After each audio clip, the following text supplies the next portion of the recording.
नमस्कार, मैं हूँ विनय सिंह। आपका बहुत बहुत स्वागत है। और झारखंड में स्टूडेंट वर्ग खासा नाराज चल रहा है, इसलिए आज इस पर विशेष विश्लेषण करेंगे।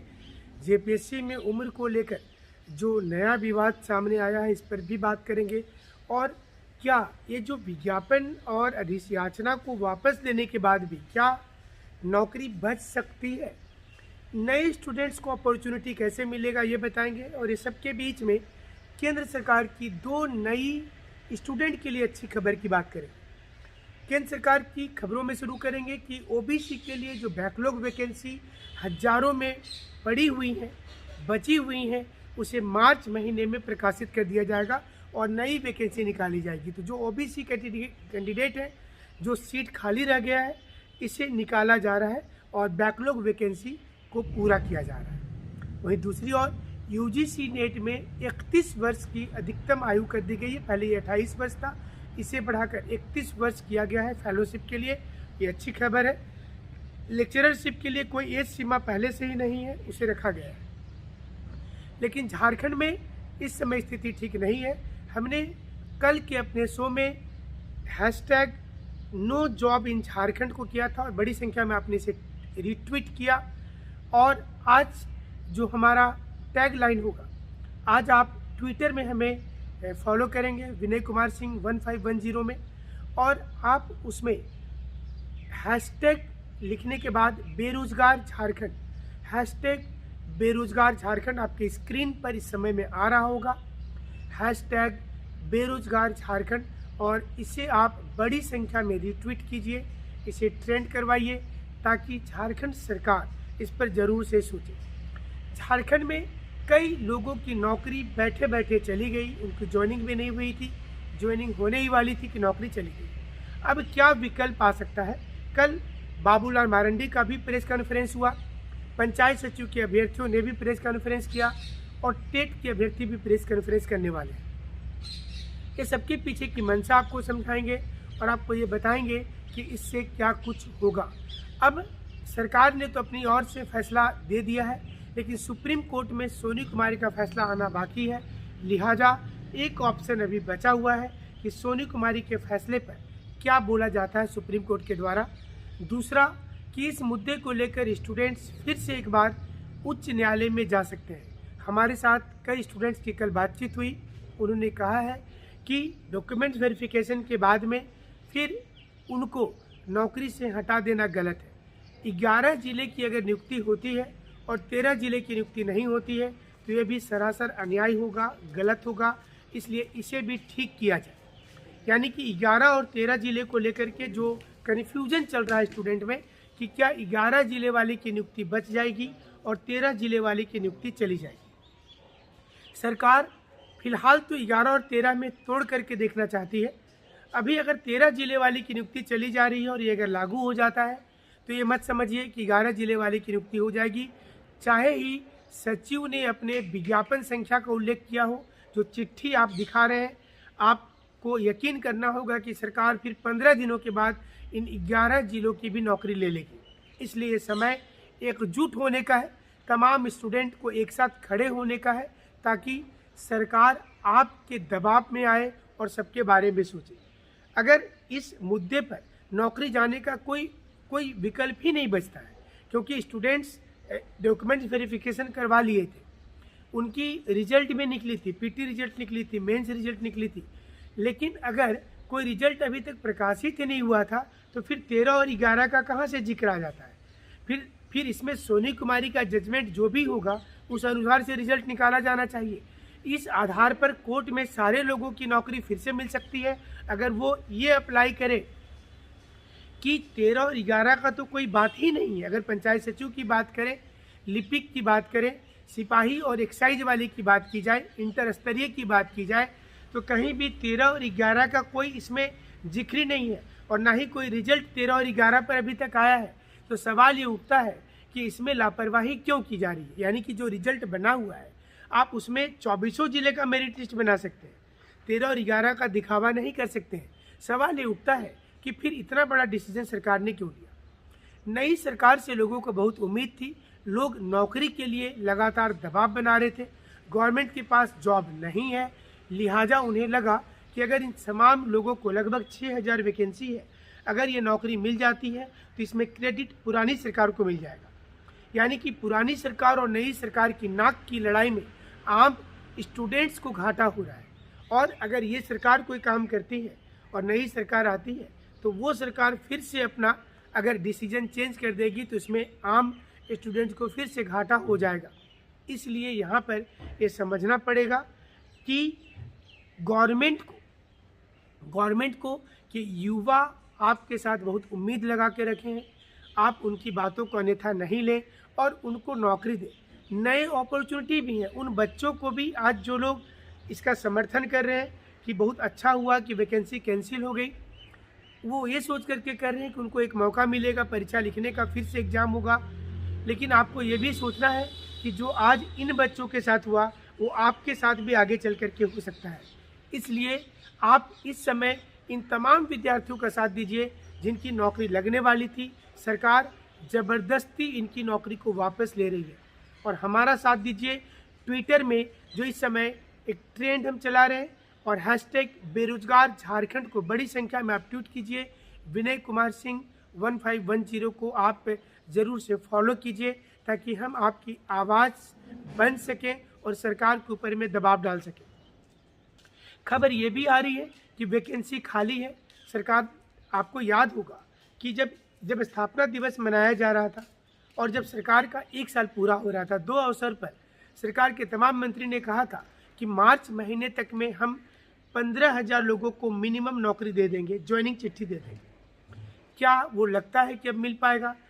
क्योंकि ये फरवरी का महीना चल रहा है और कोई भी वैकेंसी अगर आज निकल भी जाता, आज की तिथि में हम न्यूज़ पढ़ रहे हैं और आज की तिथि में देर शाम को अगर वैकेंसी आ भी जाती है तो 1 महीना फॉर्म भरने का डेट रहेगा, यानी कि मार्च का महीना।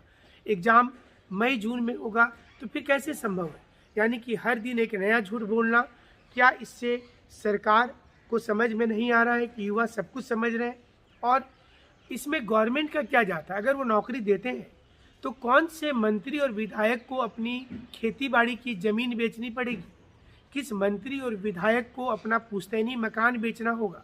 ये समझना पड़ेगा कि आप जनता के लिए सरकार चुने हैं, जनता के प्रतिनिधि हैं और आप इस प्रकार से अगर काम करेंगे तो जनता कितनी खुश होगी। वही दूसरी ओर पारा सिस्को ने वादा पूरा करो अभियान चलाया है। 10 फरवरी को मुख्यमंत्री के घर का रांची में घेराव कर रहे हैं। उनका कहना है कि सरकार ने यू टर्न ले लिया और वादा पूरा नहीं किया, इसलिए अब उनकी मजबूरी है, वह चरणबद्ध आंदोलन चला रहे हैं। लगभग राज्य में 67,000 पारा शिक्षक हैं जिन्होंने पुरानी सरकार के खिलाफ खुलकर काम किया था और इन्होंने कहा था कि किसी भी रूप में पुरानी सरकार को सत्ता में नहीं आने देंगे और वही हुआ। इन्होंने खुलकर समर्थन किया, कई लोगों के ऊपर मुकदमा दायर हुआ। नई सरकार जो बनी है, ये जब विपक्ष में थी, इन्होंने वादा किया था कि सरकार बनने के 1 महीने के बाद हम 3 चीज़ों पर काम करेंगे। पारा शिक्षकों को नौकरी मिल जाएगी परमानेंट वाली, पारा शिक्षकों का वेतन ठीक कर देंगे। दूसरा, 2016 टेट पास वाले को हम काउंसलिंग करवाएंगे और नया टेट परीक्षा ले लेंगे। और तीसरा कि जो जेएसएससी के रुके हुए लंबित वैकेंसी है इसे क्लियर करवा देंगे। आज उन हजारों स्टूडेंट का, यूँ कहें लाखों स्टूडेंट का सपना टूट रहा है। इसके सपने जो देखे गए थे वो टूटते हुए हैं। कल हमारे साथ जेएसएससी की तैयारी कर रहे कई छात्र छात्राएँ की रोने की स्थिति थी। उन्होंने रो करके हमसे रिक्वेस्ट किया कि उनका पूरा करियर दांव पर है, एज चला गया है, वो पास कर गए थे, पास करके इंतज़ार कर रहे थे नौकरी का, और जो सपना वो देख रहे थे वो अचानक से टूट गया। भूकंप और सुनामी से भी बड़ा सपना था, ये कोरोना से भी बड़ा खतरा इन्होंने बताया। इन्होंने बताया कि आज झारखंड में युवा की स्थिति ये है कि वो गलत दिशा में भटक सकते हैं, वो दूसरे रास्ते में जा सकते हैं। सरकार को समय रहते इन चीज़ों पर सोचना पड़ेगा।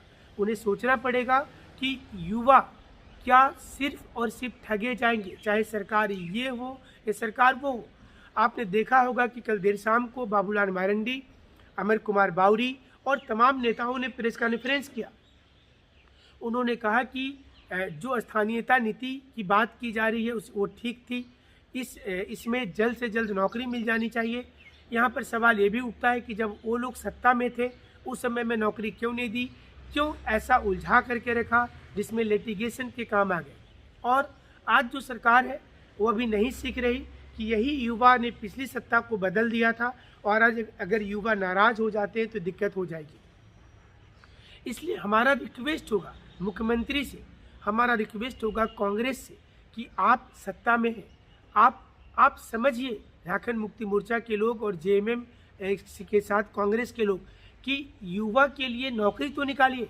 अगर आप सिर्फ और सिर्फ राजनीतिक बयान देंगे तो इससे कुछ भी हासिल नहीं हो पाएगा, और युवा जब परेशान हो जाएंगे तो सत्ता के विरोध में वो खड़े हो जाएंगे। इसलिए ज़रूरत है नौकरी को बचाने की। अभी भी देर नहीं है, कल भी देर शाम को बैठक हुई थी कैबिनेट की, लेकिन उसमें भी कोई निर्णय नहीं लिया गया। जो निर्णय लिया गया उसमें स्टूडेंट्स के साथ कोई लेना देना नहीं था इस मुद्दे पर कि क्या कुछ होगा। उसी प्रकार से जेपीएससी को लेकर के भी सरकार का अजीबोगरीब फैसला है। पिछली बार जब विज्ञापन निकला था 2020 में, तो उसमें एज का कट ऑफ जो था वो 2011 रखा गया था। जाहिर सी चीज़ है कि जिनकी लेट अगर एग्ज़ाम लेट चल रहा है तो क्या इसमें स्टूडेंट की गलती है? अगर एग्ज़ाम आप नहीं ले पा रहे हैं, नियमावली नहीं ले पा रहे हैं, तो क्या स्टूडेंट की गलती है? और अगर एग्ज़ाम 2030 ईस्वी में जाके लीजिएगा तो सारे बच्चे बैठे बैठे एक्सपायरी डेट में चले जाएंगे कि इनका अब कुछ भी लेना देना नहीं है परीक्षा से।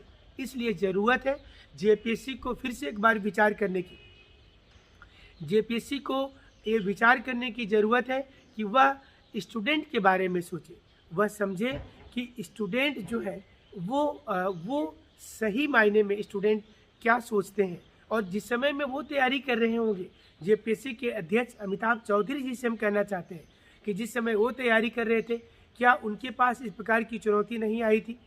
जेएसएससी अध्यक्ष सुधीर त्रिपाठी जी से कहना चाहते हैं कि जिस समय वो तैयारी कर रहे थे क्या इस प्रकार की दिक्कत नहीं आई थी? फिर वो जब सत्ता में आते हैं तो ब्यूरोक्रेसी आखिर सरकार को अच्छा डिसीजन क्यों नहीं देती? वह उन्हें क्यों नहीं बताती कि स्टूडेंट की वाकई समस्या है, वास्तविक समस्या है, और इसे आपको सुनना पड़ेगा और इसके लिए आगे आके लड़ना होगा।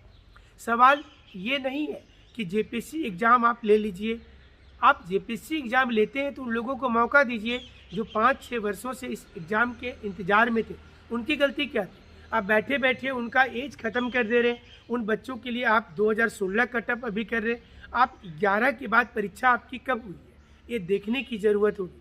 इसके बाद अगला कटअप आप 2022 कीजिएगा तो हज़ारों छात्र मतलब एक ही बार चांस मिलेगा।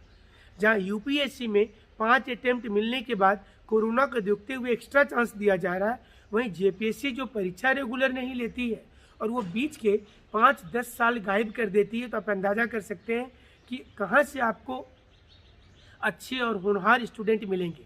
तो ये एक बहुत बड़ी बात होगी कि झारखंड में जो स्थितियां हैं, ये स्थिति में सुधार जरूरी होगा। अगर नहीं होता है तो स्टूडेंट्स यहाँ से पलायन करेंगे, और ये अच्छी बात नहीं है कि आपके राज्य के तेज स्टूडेंट जो ब्रिलियंट है, जो अच्छे संसाधन है, वो आज बिहार में जा रहे हैं नौकरी करने के लिए, बंगाल में जा रहे हैं, दूसरे राज्यों में जा रहे हैं। तो उस राज्य का विकास हो जाएगा। और झारखंड में सब कुछ होने के बाद भी जो सोने की चिड़िया भारत को कहा जाता था, ये सोने की चिड़िया वास्तव में झारखंड है जिसके पास सब कुछ है, लेकिन ये राज्य की स्थिति किसी से छुपी हुई नहीं है। सरकार बार बार कहती है कि खजाना खाली है। सरकार कोई भी आती है और वो यही बताती है कि खजाना खाली है, वो इसमें कुछ भी नहीं कर सकती है। ये समझने वाली बात होगी कि जिस राज्य के पास सारे खनिज संसाधन है, वहाँ खजाना खाली कैसे रह जाता है। तो अब ये समय आ गया है कि युवा सरकार से सोशल मीडिया में रिक्वेस्ट करे, उन्हें बोले हमने जो आपको कल जो हमने एक टॉपिक रखा था ट्विटर पर, विनय कुमार सिंह अकाउंट पर, जिसमें बड़ी संख्या में लोगों ने रीट्वीट किया, नो जॉब इन झारखंड, और आज जो हम कोशिश कर रहे हैं ट्रेंड करवाने की, हैशटैग बेरोजगार झारखंड, तो इसको आप निश्चित रूप से टैग कीजिए और हमारे ट्विटर अकाउंट से जुड़िए, विनय कुमार सिंह 1510।